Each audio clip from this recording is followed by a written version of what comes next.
que vocês estavam até comentando no Bola, se eu não me engano, sobre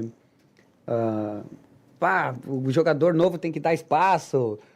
Sabe aquele negócio que tem que ficar o Gabriel, que o Alan não entra e tal. E aí eu tava pensando assim, eu falei, o dia que eu falar com esses caras, eu vou dar um exemplo da vida deles, né, do mundo deles, como não é tão simples assim.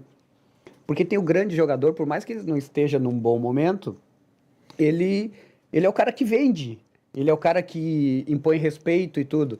E aí eu ia levar e ia dar esse exemplo para vocês justamente na questão do Pedro Ernesto. Pedro Ernesto, né, já tá errando o nome de todo mundo.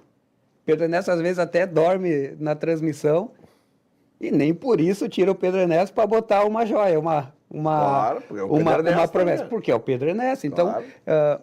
mas vai chegar uma hora que alguém vai ter que assumir o lugar dele. Sim. Então, tipo, por que o Pedro Ernesto? Porque ele é o cara, porque ele que vende. Se ele não tiver ali, muitas marcas não vão estar.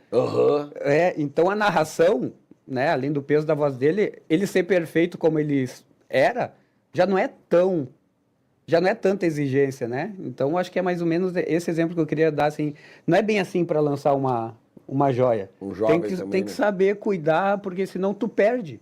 Imagina tu tira o Pedro Ernesto e tu bota um cara ali, uma joia, vai se perder. Tem que ser passo a passo, aprender com o Pedro Ernesto.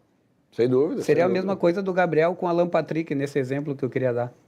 Não, e o Gabriel tem isso, né, cara? Ele tá jogando do lado de um monte. Claro que isso facilita o trabalho Claro que dele. facilita. Pô, cara, tu jogar no meio de campo do lado de Alan Patrick, Thiago Maia, Fernando, aí sai ele e entra o Bruno Henrique, sabe? Pô, é muita qualidade que acaba refletindo no futebol do guri, né? Acaba dando confiança, acaba deixando ele mais solto para tentar esse drible mais ousado, que é uma coisa que ele faz com frequência, né? E o futuro dele é a Europa, né? Sem dúvida. O jogador assim tem que ir, tem que ganhar o mundo.